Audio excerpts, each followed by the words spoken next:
உரம் இல்லாத ரசாயன பூச்சிக்கொல்லிகள் இல்லாத காய்கறிகள் கிடைக்கிறது நமக்கு ரொம்ப கஷ்டமான விஷயமா இருக்குது.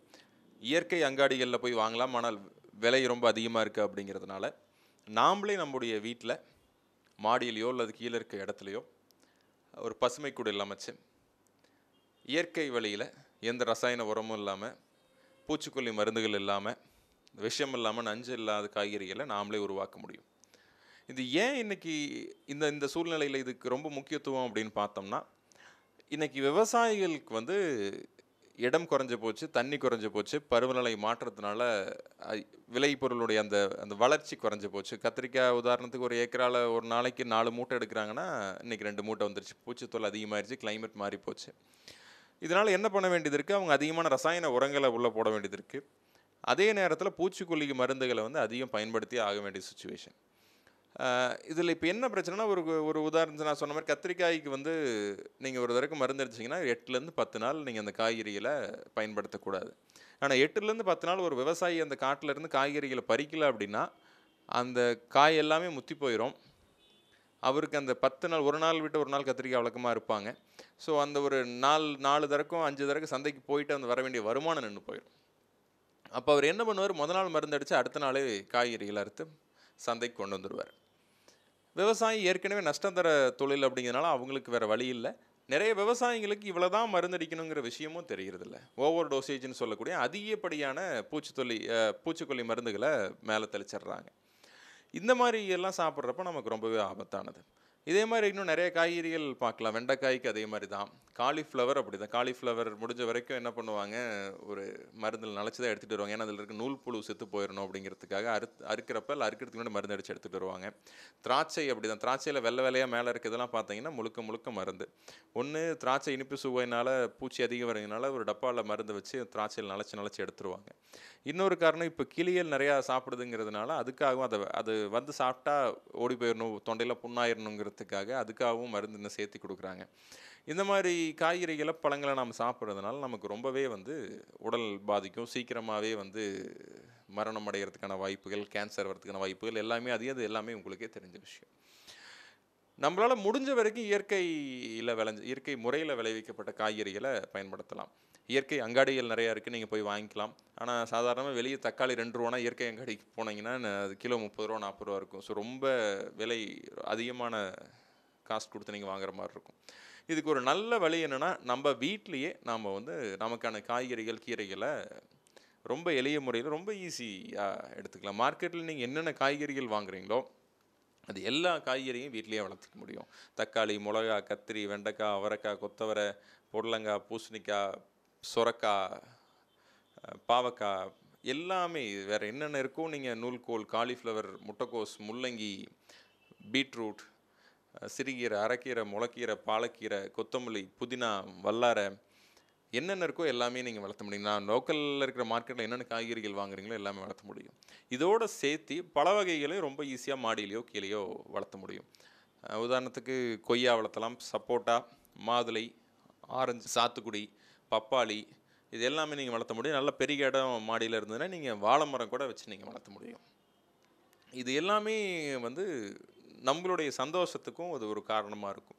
காலையில் நீங்கள் எந்திரிச்சோன்னே உடற்பயிற்சி செய்யணும்னு அவசியம் இல்லை. மேலே மாடிக்கு போய் நீங்கள் கொஞ்சம் நேரம் இதுக்கெலாம் தண்ணி விட்டுட்டு வேறு ஏதாவது சின்ன சின்ன வேலைகள் இருந்தால் செஞ்சுட்டு வரலாம். அதுவே நல்ல உடற்பயிற்சியாக இருக்கும். இன்னொன்று, நாம்ளே காய்கறிகளை வளர்த்தி அதை நாம் சமைச்சு சாப்பிட்றப்போ நமக்கு மனசுக்குள்ளேயும் ஒரு சந்தோஷம், உடம்புக்கு ரொம்பவே ஹெல்த்தியான ஒரு விஷயம், ஆரோக்கியமான ஒரு விஷயம். அதே போல் நமக்கு என்ன காய்கறி வேணுமோ அதை நம்ம மார்க்கெட் போய் அடித்து பிடிச்சி வாங்கிட்டு வைக்கணும் அப்படிங்கிற அவசியம் கிடையாதுங்க.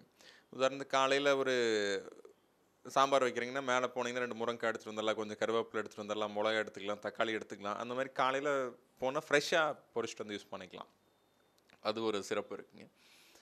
இன்னொன்று, இந்த கார்டன் வச்சுருக்கிறதுனால வீட்டோடைய டெம்பரேச்சரும் கண்ட்ரோலில் இருக்குங்க. வெயில் காலம்லாம் பார்த்தீங்கன்னா வீட்டுக்குள்ளே நல்ல சூடாக இருக்கும். மேலே கார்டன் போட்டிங்கன்னா அந்த வெப்பத்தை தணிக்கக்கூடிய சக்தி இந்த கார்டனுக்கு இருக்குது. இன்னொன்று, இன்றைக்கி இருக்கிற சூழ்நிலையில் நம்மளுடைய குழந்தைங்களுக்கு எல்லாமே எப்படி தக்காளி செடியில் தான் வருதா, நிறைய பேர் எங்ககிட்டே பார்த்து பேசுகிறப்ப எங்களுக்கு ஆச்சரியமாக இருக்கும். ஓ, கத்திரிக்காய் செடியில் தான் வருமா டாடி அப்படின்லாம் கேட்பாங்க அந்த குழந்தைங்க. ஸோ அந்த குழந்தைங்களுக்கு கார்டனிங், அந்த விவசாயம் சொல்லிக் கொடுக்கறது ரொம்ப நல்ல விஷயமா இருக்குங்க. அவங்களும் ஈஸியாக கற்றுக்குவாங்க. எல்லா குழந்தைங்களும் ஸ்கூலுக்கு போயிட்டு வந்தால் உடனே டிவிக்கு முன்னாடி உட்கார்றதுக்கு பதிலாக நான் காலையில் வச்சுட்டு போன செடி என்னாச்சு, அந்த பூ வந்துருந்து காய் வந்துருச்சான்னு போய் பார்க்குறது, அந்த மாதிரி ஆர்வமும் அவங்களுக்கு ரொம்ப அதிகமாக இருக்கும். ரொம்ப ஹெல்தியான ஹாபியாகவும் இந்த டெரஸ் கார்டனிங் இருக்கும். நீங்கள் மாடியிலையோ அல்லது பால்கனி மாதிரி இடங்கள் இருந்ததுனால் பால்கனிலையும் வைக்க முடியுங்க. எங்கெல்லாம் சூரிய வெளிச்சம் வருதோ குறைஞ்சபட்சம் ஒரு பாதி நேரமாவது, ஒரு ஒரு 3-4 மணி நேரமாவது சூரிய வெளிச்சம் வரும்னா அந்த மாதிரி இடத்த நீங்கள் எடுத்துக்கலாம். தண்ணி வந்து ரொம்ப கம்மியாக இருந்தாவே இன்னைக்கு போதுங்க. அந்த தேங்காய் நார் டீகம்போஸ்ட் காயற்பத்துன்னு சொல்லுவோம். தேங்காய் நாரை மக்க வச்சு யூஸ் பண்ணுவோங்க. அந்த மாதிரி எல்லாம் போட்டு பண்ணுறப்ப 4 நாளைக்கு ஒரு தடவை தண்ணி விட்டால் போதும். ஒரு பசுமை குடில் அமைச்சிட்டிங்கன்னா 5 நாள் 6 நாளைக்கு ஒரு தடவை தண்ணி கொஞ்சம் கொஞ்சமாக 6 நாள் 5 நாளைக்கு ஒரு தடவை ஒரு மக் அரை மக் ஒரு செடிக்கு விட்டிங்கன்னா கூட போதுங்க. ஸோ தண்ணீர் செலவு ரொம்ப ரொம்ப கம்மிங்க. இல்லை அதுக்கும் தண்ணீர் ரொம்ப கஷ்டம்னா நீங்கள் டெய்லி சாப்பிட்டு கை கழுவிங்க பார்த்தீங்களா? ஒவ்வொரு நாள் இன்னைக்கு காலையில் சாப்பிட்றீங்கன்னா இன்றைக்கி ஒரு செடியில் கை கழுவுலாங்க, மத்தியானம் ஒரு செடியில், சாயந்தரம் ஒரு செடியில். இதே மாதிரி 3 நாளைக்கு வச்சிட்டிங்கன்னா 3 3 9 செடிகள் ஆச்சு. 9 10 செடிகளுக்கு நீங்கள் வெறும் சாப்பிட்டு கை கழுவுற தண்ணியிலேயே அந்த செடிகள் ரொம்ப ஈஸியாக வந்துடும். தண்ணியை நீங்கள் மிச்சப்படுத்திக்க முடியுங்க. இது ரொம்ப சுலபமான விஷயந்தாங்க. ஒன்றும் காய்கறி வளர்த்துறது ரொம்ப கஷ்டமான விஷயம், நமக்கு தெரியாத விஷயம்லாம் இல்லைங்க. ரொம்ப ரொம்ப சாதாரணமாக நாமளே நம்ம வீட்டில் காய்கறிகள் வச்சு வளர்த்திக்க முடியுங்க. இல்லை நான் இதுக்கு முன்னாடி வளர்த்துனதே இல்லை அப்படின்லாம் ஃபீல் பண்ண வேண்டியது இல்லைங்க. நாமளே அதுக்கான ட்ரைனிங் கொடுக்குறோம். மாதத்தில் ஒரு வாரம் சனி அல்லது ஞாயிற்றுக்கிழமைகளில் ட்ரைனிங் இருக்கும். இல்லைனா இன்றைக்கி கூகுள் இருக்குங்க, யூடியூப் இருக்குது, நீங்களே பார்த்து தெரிஞ்சுக்கலாம். ஒரு ஒரு மாதம் நீங்கள் பழகிட்டிங்கன்னா அது ரொம்ப ஈஸியான விஷயமா போயிடும். விதை போடுறீங்க தானாக வரும். பூச்சி வந்துச்சுன்னா மட்டும் ஒன்றா நாமளே வீட்டில் தயாரிக்கக்கூடிய பூச்சி விரட்டிகள் அடிக்கலாம். இல்லைனா அந்த வேப்பெண்ணெய் மாதிரி இயற்கையாக கிடைக்கக்கூடிய விஷயங்கள் இருக்குது, அதையும் ஸ்ப்ரே பண்ணிக்கலாம். ரொம்ப ஈஸியாக பூச்சிகளையும் நம்ம சமாளிச்சிக்க முடியும். ஒரு தடவை அந்த செடி காய்ச்சி முடிஞ்சிருச்சுன்னா அந்த செடியை பிடுங்கி போட்டு அடுத்து ஒரு விதை போட்டிங்கன்னா போதும். நம்ம வீட்டுக்கு டெய்லி வேணுங்கிற எல்லா காய்கறிகளையும் மருந்து இல்லாமல், ரசாயன உரத்துடைய அந்த தாக்கம் ரொம்ப அதிகம் இல்லாமல், ரொம்ப சுத்தமான நல்ல ஆரோக்கியமான காய்கறிகளை நம்ம வீட்டிலேருந்தே எடுத்துக்க முடியும். இன்றைக்கி எல்லாத்துக்குமே கீரைகள் தேவை. கீரை நிறைய சேர்த்திக்கணும் அப்படின்னு டாக்டர் சொல்கிறாங்க. வெளியே வாங்குகிற கீரை அதிகமாக வந்து யூரியா போட்டு வளர்ந்துருக்கும், அல்லது இந்த டிச்சு தண்ணி போகிற இடத்துல அந்த தண்ணியை விட்டு விட்டு வளர்த்துருப்பாங்க. ஸோ அதுலேயே ஒரு வாசம் இருக்கும், வாடி போன மாதிரி இருக்கும். இல்லை என்பிகே ஃபுல்லாக கொடுத்து நல்லா தளதளன்னு இருக்கும், ஆனால் சீக்கிரம் வாடி போயிருக்கும். இந்த மாதிரி விஷயங்கள் எல்லாம் இல்லாமல் நம்ம வீட்டிலேயே செய்கிறப்ப நல்ல ஆரோக்கியமான கீரை, இன்னொன்று ஃப்ரெஷ்ஷான கீரையும் நாம் எடுத்துக்க முடியும். இந்த மாடி தோட்டம் அமைக்கிறதுக்கான எல்லா உபகரணங்களுங்க, அதுக்கு வேணுங்கிற நீங்கள் இந்த பாட்ஸுக்கு பதில் அந்த க்ரோயிங் பேக்ஸ்லேருந்து, க்ரோ பேக்ஸ்லேருந்து அதுக்கு வேணுங்கிற மீடியம்லேருந்து, மண்ணிலேருந்து, உரம், அதுக்கான ப்ரோட்ரேங், அந்த நாற்றுக்கள், அந்த மாதிரி எல்லா விஷயங்களுமே, அதில் ஷேர் நெட் போடணுன்னா அந்த நிழல் குடில் போடுறதுக்கான இதுங்க, இது எல்லாமே நம்ம ஆஃபீஸ்லேயே இருக்குது. நீங்கள் வேணால் வந்து வாங்கிக்கலாங்க. அல்லது நாமளே போட்டு தரதுனாலும் நாமளே அந்த பசுமை கூடையில் அமைச்சு அதுக்கு வேணுங்கிற பையெல்லாம் வச்சு நம்ம உங்களுக்கு எப்படின்னு சொல்லி கொடுத்துட்டு மாதத்தில் 2 தடவை வந்து அதை பார்த்து பராமரித்து கொடுத்துட்டு வரத்துக்கும் நம்மக்கிட்ட ஆளுங்க இருக்காங்க. நம்ம அப்படியும் பண்ணி கொடுக்கலாங்க. நீங்கள் இது வரைக்கும் பார்த்ததே இல்லைன்னா நீங்கள் தாராளமாக இங்கே கோயம்புத்தூரில் அவினாஷி ரோட்டில் லக்ஷ்மி மில் சிக்னலில் வாசநாயக்கர் ஹாஸ்பிட்டல் பக்கத்தில் நம்ம ஆஃபீஸ் இருக்குங்க. ஸ்ரீராம் டவர்ஸ்னு, அதில் 4வது மாடல் ஆஃபீஸ்.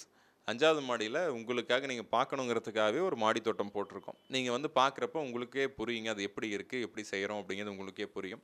நீங்கள் எப்போ வேணாலும் வந்து பார்க்கலாம். அல்லது நம்ம ஃபேஸ்புக்கில் போனீங்கனாலும் பார்க்கலாங்க. facebook.com/bioblooms.in அப்படிங்கிற ஃபேஸ்புக்கு போனீங்கனாலும் பார்க்கலாங்க. facebook.com/bioblooms BIOBLOOMS.in அப்படிங்கிற ஃபேஸ்புக் ஐடிக்கு போனீங்கனாலும் இதோட அப்டேட்ஸ் நீங்கள் பார்த்துக்கிட்டே வரலாங்க. என்னென்ன புதுசாக வந்திருக்கு, எப்படிலாம் பண்ணுறோங்க நீங்கள் பார்த்துக்கிட்டு இருக்கலாம். கோயம்புத்தூர் இல்லாமல் வேறு எந்த ஊராக இருந்தாலும் நம்ம இந்த மெட்டீரியலை கொரியரில் அனுப்பிச்சிடுறோங்க. நீங்கள் அக்கௌண்ட்டில் அமௌண்ட் போட்டிங்கன்னா போதும். ஆன்லைன்லேயே நீங்கள் என்னென்ன ப்ராடக்ட்ஸ் இருக்குதுன்னு நீங்கள் படங்களை பார்த்துக்கலாம். ஆன்லைன்லேயே பார்த்துட்டு நீங்கள் அக்கௌண்ட்டில் அமௌண்ட் போட்டிங்கன்னா பை கொரியரோ பார்சலோ லாரி டிரான்ஸ்போர்ட்லேயே உங்களுக்கு போட்டுருவோம். வேறு எந்த ஊர்லையாவது க்ரீன் ஹவுஸ் போடுறதுனால வந்து பண்ணி கொடுப்பாங்க நம்ம ஆளுங்க. ஸோ ரொம்ப எளிமையான முறையில் இன்றைக்கி டெரஸ் கார்டனிங் பண்ணலாம்.